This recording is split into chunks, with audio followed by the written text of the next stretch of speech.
Hello. So the next topic is, हमने 4 law जो है बेटा वो फर्स्ट चैप्टर में कंप्लीट कर लिए हैं up to the law of reciprocal proportion.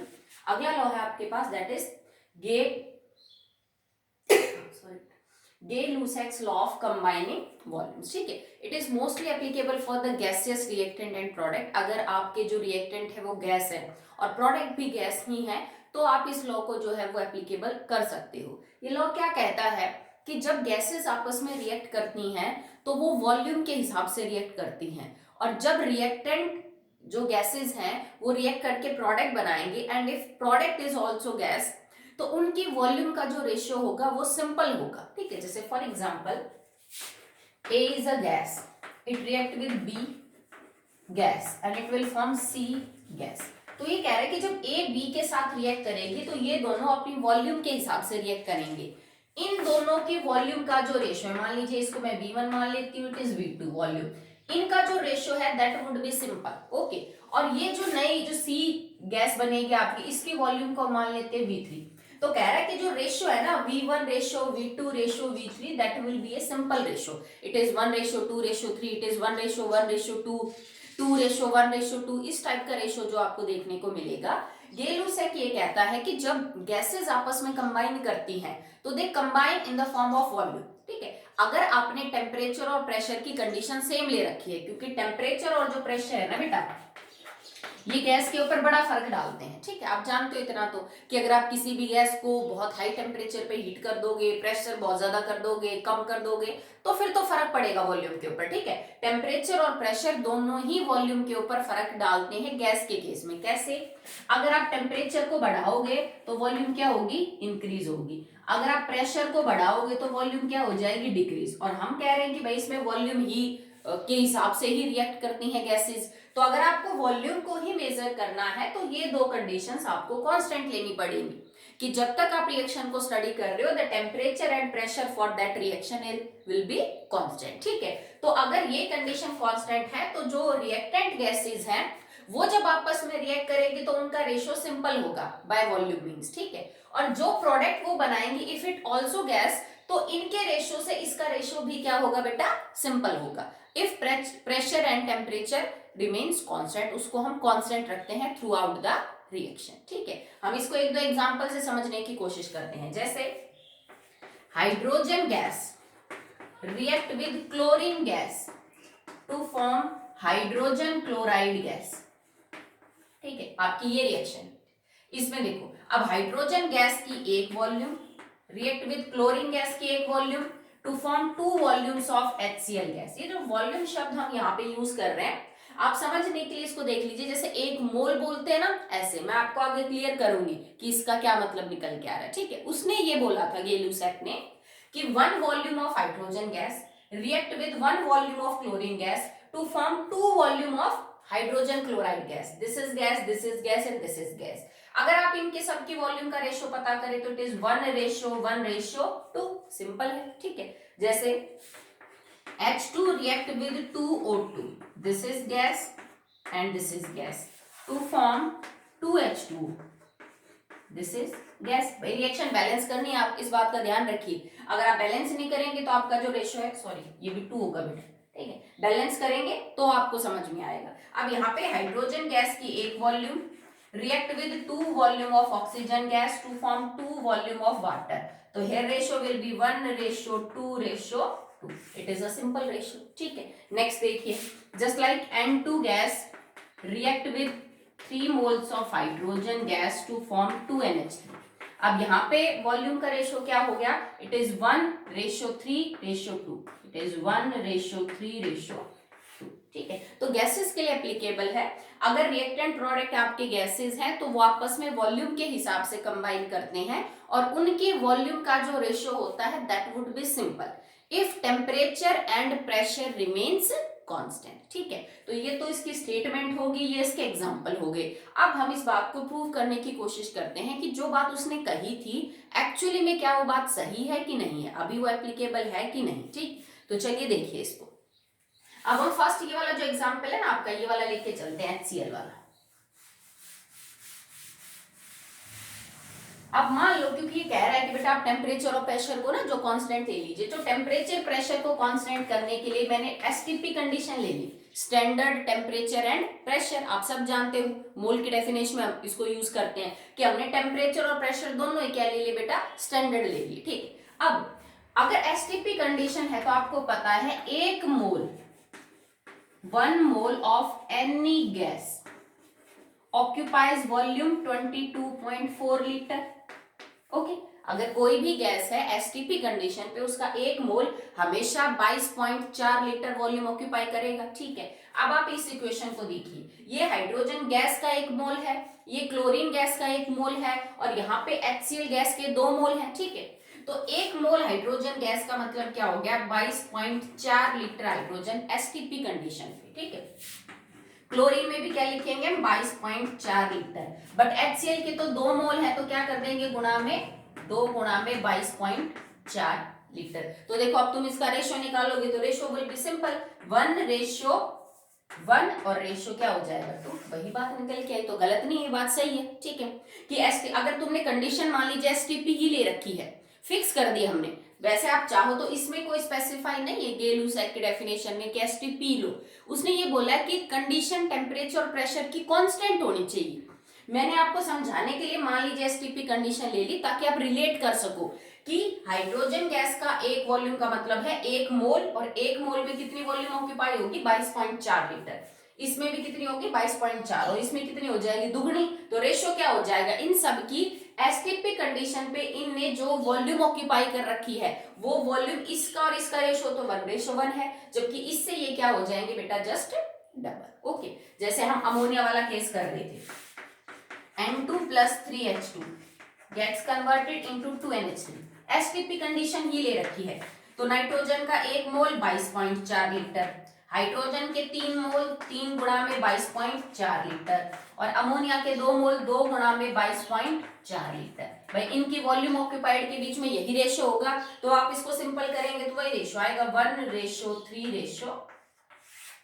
ठीक है, तो गे-लुसैक ने ये बात बोली थी, उसने मोल्स वर्ड यूज नहीं किया था, उसने वॉल्यूम यूज किया था। आपको समझाने के लिए मैंने ये बताया है कि स्टेटमेंट जो है वो सही है, और ये वही चीज बताती है जो आप ऑलरेडी मोल कॉन्सेप्ट में 9th क्लास में पढ़ चुके हो। ठीक है, तो अभी हमारे जो लॉज हैं वो बेटा सारे कंप्लीट होते हैं। नेक्स्ट बात करते हैं, अगला आपके पास टॉपिक रहेगा that is Dalton's atomic theory.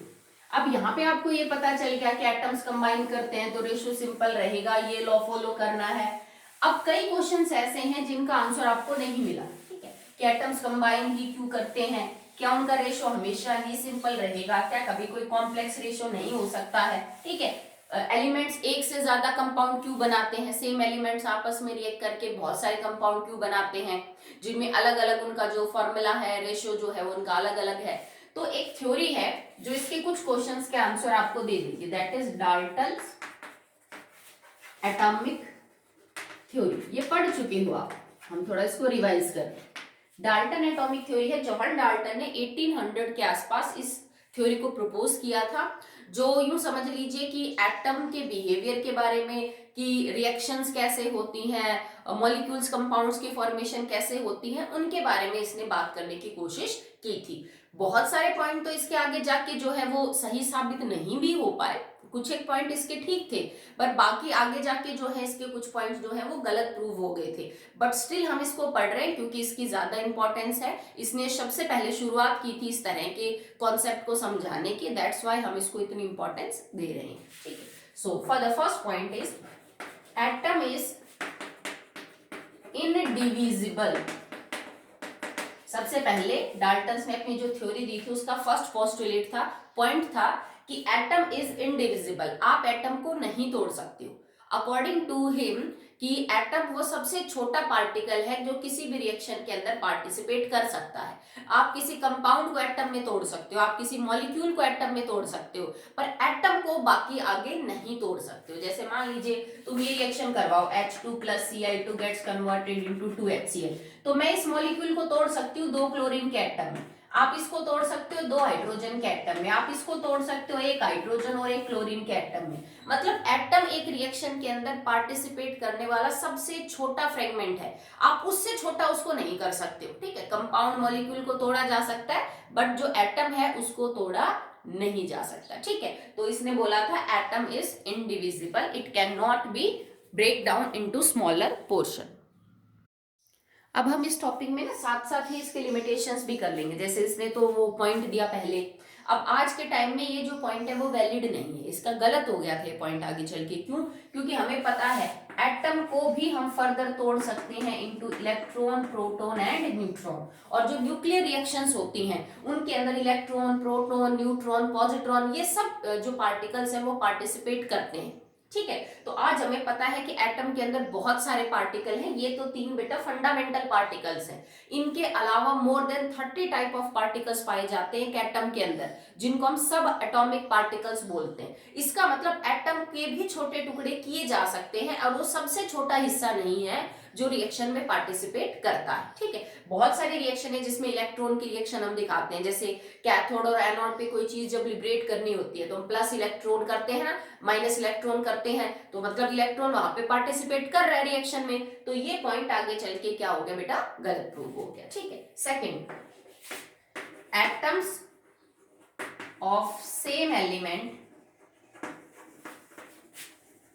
Are same in all respect. और ऑल रेस्पेक्ट से आपका मास मतलब क्या हो जाएगा, just like size and mass etcetera, ठीक है। ये क्या कहता है कि अगर आपके पास एक एलिमेंट के बहुत सारे एटम हैं, ठीक है, या फिर एक ही एलिमेंट के 4 एटम किसी बच्चे के पास है, 5 के पास 5 किसी बच्चे के पास, 10 किसी के पास, तो एक ही एलिमेंट का जो हर एटम है वो बिल्कुल एक जैसा होता है हर रेस्पेक्ट में। चाहे आप उसके वजन की बात कर लो, चाहे आप उसकी शेप की बात कर लो, चाहे आप उसके साइज की बात कर लो, मतलब वो हर मायने में एक दूसरे से बिल्कुल एग्जैक्टली क्या करते हैं, रिजेंबल करते हैं। ये नहीं है कि आपने भाई NaCl का स्ट्रक्चर देखा तो उसमें सोडियम के एटम की जो मतलब सोडियम का एटम वो अलग तरह का है, तो तुमने Na2CO3 ले लिया तो उसमें सोडियम का एटम अलग हो जाएगा, नहीं। इफ इट इज सोडियम तो सोडियम का एटम हमेशा उतने ही मास का और उतने ही साइज का रहेगा, उसका कुछ बदलता नहीं है। एक ही एलिमेंट के सारे एटम बिल्कुल एक जैसे होते हैं हर रेस्पेक्ट के अंदर, ठीक है। Third, atoms of different element are different in all respect. अब इस बात का क्या मतलब है कि दो अलग अलग अगर आपने एलिमेंट ले रखे हैं तो उनके एटम आपको एक जैसे नहीं मिलेंगे। आप सोडियम और एल्यूमिनियम के मेटल को कंपेयर नहीं कर सकते, उनके साइज में अंतर मिलेगा, उनके मास में अंतर मिलेगा, उनकी बाकी प्रॉपर्टीज में भी अंतर आपको देखने को मिल सकता है। तो एक ही एलिमेंट के सारे एटम बिल्कुल एक जैसे होते हैं, जबकि अलग अलग एलिमेंट के जो एटम है वो हमेशा आपको क्या मिलेंगे, अलग अलग मिलेंगे, okay. Fourth, atom combines to form compounds. Dalton ने वहां पे कंपाउंड यूज किया था, आज आप इनको मॉलिक्यूल्स बोल सकते हो। जैसे मान लीजिए हाइड्रोजन का एक एटम कंबाइन कर रहा है हाइड्रोजन के दूसरे एटम के साथ to form a molecule of hydrogen, उस टाइम इसने इसको कंपाउंड बोला था, ठीक है, कि एटम आपस में एक दूसरे के साथ कंबाइन करते हैं टू फॉर्म कंपाउंड, ठीक है। तो ये जो दो पॉइंट है आपके, ये तो इसमें कुछ भी ऐसा गलत नहीं है। आप कह सकते हो कि इनका जो मास है, जो शेप है, जो साइज है, वो एक ही एलिमेंट के हर एटम का एक जैसा होगा, ठीक है। और अगर आपने अलग अलग एलिमेंट ले रखे हैं तो अलग अलग होगा। बट इसमें एक लिमिटेशन आप काउंट कर सकते हो, if you are talking about isotopes, तो ये लिमिटेशन हो सकती है इन दोनों पॉइंट्स की। अगर आप आइसोटॉप की बात कर रहे हैं, जैसे मान लीजिए आपके पास एक आइसोटॉप है कार्बन 12 और एक है 14, तो इन दोनों का मास तो अलग अलग है पर ये एक ही एलिमेंट के दो एटम है, ठीक है। अब जैसे एलिमेंट तो सेम है ना, पर दोनों का मास क्या हो गया, अलग अलग हो गया, ठीक है। तो इट इज क्वाइट पॉसिबल कि एक ही एलिमेंट के अलग अलग आइसोटॉप्स में उनकी जो मास है वो क्या हो सकता है, अलग अलग हो सकता है। तो इस पॉइंट का क्या लिमिटेशन हो सकता है, आइसोबार। अब आइसोबार क्या होते हैं, दो अलग अलग एलिमेंट, ठीक है, जिनका मास सेम हो, जस्ट लाइक आर्गन का भी कितना होता है बेटा 40 और कैल्शियम का भी कितना होता है 40। अब कैल्शियम अलग एलिमेंट है, आर्गन अलग एलिमेंट है, पर दोनों का मास क्या है सेम। तो आइसोटॉप इस वाले पॉइंट की लिमिटेशन हो सकती है कि आज आइसोटॉप को कैसे एक्सप्लेन करेगा डाल्टन, और आइसोबार इस वाली टर्म की आपकी लिमिटेशन हो सकती है। ठीक है, चलिए फोर्थ पॉइंट तक हो चुका है कि एटम्स आपस में कंबाइन करके कंपाउंड्स बनाते हैं। आज आप इनको मॉलिक्यूल्स भी बोल सकते हो, कंपाउंड भी बोल सकते हो। नेक्स्ट देखिए,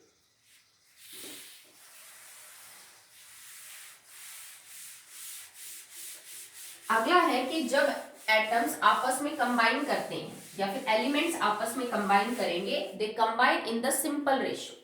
अगला पॉइंट था when atoms combines to form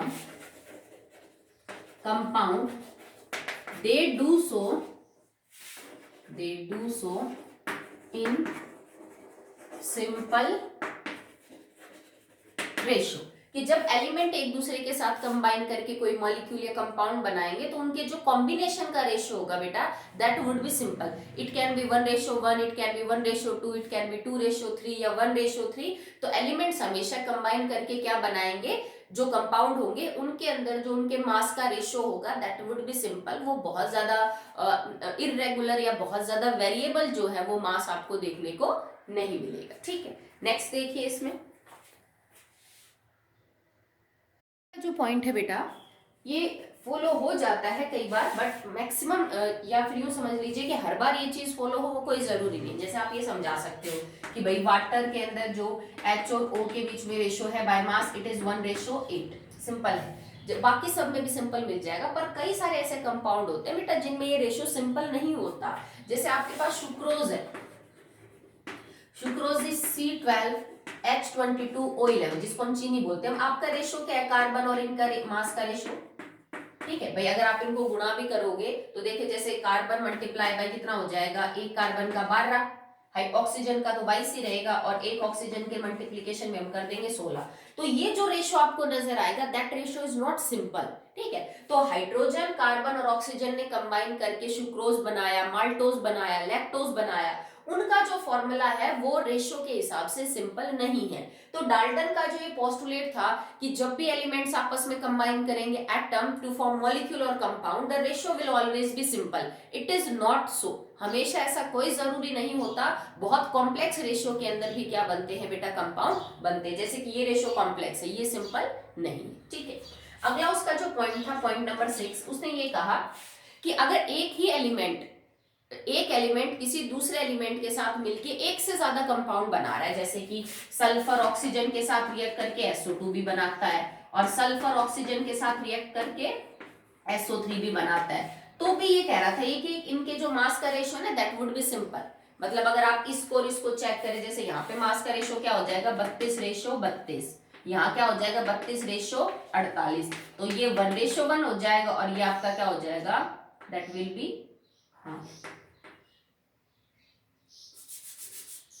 इसको आप कट कर लीजिए और सिंपल हो जाएगा, इट इज 16, 16 2:3। ठीक है, तो इसने ये कहा कि अगर एक एलिमेंट दूसरे फिक्स एलिमेंट के साथ रिएक्शन करके एक से ज्यादा कंपाउंड बना रहा है तो उन डिफरेंट कंपाउंड्स के बीच में भी जो मास का रेशियो है वो क्या रहेगा, सेम ही रहेगा। ठीक है, इसने बोला दैट एटम इज इनडिविजिबल, आप उसको तोड़ नहीं सकते हो, आप एटम को बना नहीं सकते हो, आप एटम को मिटा नहीं सकते हो। जैसे हमने लॉ ऑफ कंजर्वेशन ऑफ मास में बोला था कि मास can neither be created nor be destroy. Dalton ने बोला atom is neither be created nor be destroy, क्योंकि अगर वो सबसे छोटा है तो आप उसको तोड़ भी नहीं सकते हो, आप उसको क्या कर सकते हो, बना भी नहीं सकते हो। तो ये कुछ पोस्टुलेट्स थे जिनके मैंने साथ साथ आपको लिमिटेशंस भी बता दी कि कौन सा पोस्टुलेट आज वैलिड है और कौन सा जो है वो वैलिड नहीं है, क्या क्या एक्सेप्शन है, क्या क्या कमियां रह गई डाल्टन की इन पॉइंट्स के अकॉर्डिंग। अब जो हमने लॉ पढ़े हैं वो सारे लॉ आप समझा सकते हो according to Dalton's atomic theory. हमारा पहला लॉ क्या है बेटा, law of conservation of mass. ठीक है, अब मास क्या है बेटा, मास तो एटम्स की वजह से भी, अगर तुम किसी रिएक्टेंट को प्रोडक्ट में कन्वर्ट कर रहे हो तो तुम किसी एटम को रिएक्शन करवा रहे हो। अब कह रहा है कि डाल्टन ने बोला एटम का मास तो कभी या फिर एटम को तो बनाया और मिटाया नहीं जा सकता, तो सीधी सी बात है कि जब एटम उतने ही 10 एटम इधर और 10 एटम उधर आएंगे तो उनका मास क्या रहेगा, सेम। तो डाल्टन का ये जो पॉइंट है that atom is not divisible, atom neither be created nor be destroyed. इस वजह से आप लॉ ऑफ कंजर्वेशन ऑफ मास समझा सकते हो कि जब एटम ही टूटता और बन नहीं सकता तो ऑब्वियस सी बात है रिएक्टेंट और प्रोडक्ट के अंदर एटम सेम है और उनका मास भी क्या रहेगा, सेम। सेकेंड हमने पढ़ा लॉ ऑफ कांस्टेंट प्रोपोर्शन, ये इसका पॉइंट बताता है, ठीक है, कि जब एलिमेंट आपस में कंबाइन करेंगे तो उनका रेशियो क्या होगा, फिक्स। और कांस्टेंट प्रोपोर्शन में इसने और क्या बोला था कि हमेशा सेम एलिमेंट से मिलके वही कंपाउंड बनेगा। तो ये बात भी इसने बोली थी कि एलिमेंट्स जब आपस में कंबाइन करते हैं तो उनके मास का रेशियो हमेशा क्या रहेगा, सेम रहेगा। अगला लॉ था हमारा लॉ ऑफ मल्टीपल प्रोपोर्शन, जो अभी मैंने आपको बताया कि अगर एक एलिमेंट एक दूसरे एलिमेंट के साथ रिएक्ट करके एक से ज्यादा कंपाउंड बना रहा है तो इनके मास का रेशियो क्या रहेगा, सिंपल रहेगा।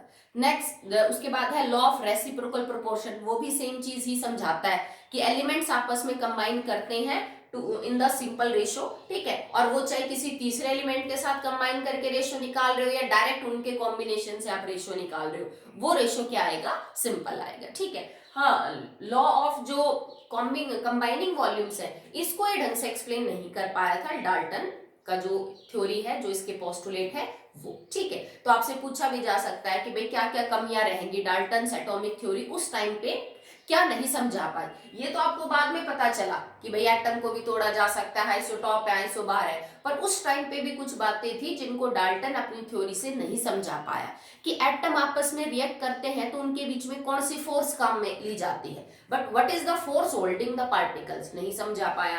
कंबाइनिंग वॉल्यूम्स का जो थ्योरी दी थी गे-लुसैक ने उसको ये नहीं समझा पाया कि एक्चुअली में वो जो है वो काम कैसे करते हैं। ये नहीं समझा पाया कि जो अलग अलग एलिमेंट्स हैं उनका मास, उनका शेप, उनकी वैलेंसी, उनका साइज जो है वो अलग अलग क्यों होता है, ये सारी बातें जो है वो नहीं समझा पाया डाल्टन, ठीक है। तो इसके बाद आपको लिमिटेशंस दे रखे हैं, limitations of Dalton atomic theory, तो वो मैंने साथ साथ आपको क्लियर कर दी, ठीक है, कि एटम नहीं तोड़ा जा सकता क्योंकि अभी भी इलेक्ट्रॉन प्रोटॉन न्यूट्रॉन है हमारे पास। जो न्यूक्लियर फिजन रिएक्शंस होती हैं जैसे यूरेनियम प्लूटोनियम को हम यूज करते हैं तो इलेक्ट्रॉन प्रोटॉन न्यूट्रॉन में टूट जाते हैं, ठीक है। कॉम्प्लेक्स रेशियो में भी एलिमेंट्स आपस में कंबाइन करते हैं, ठीक है।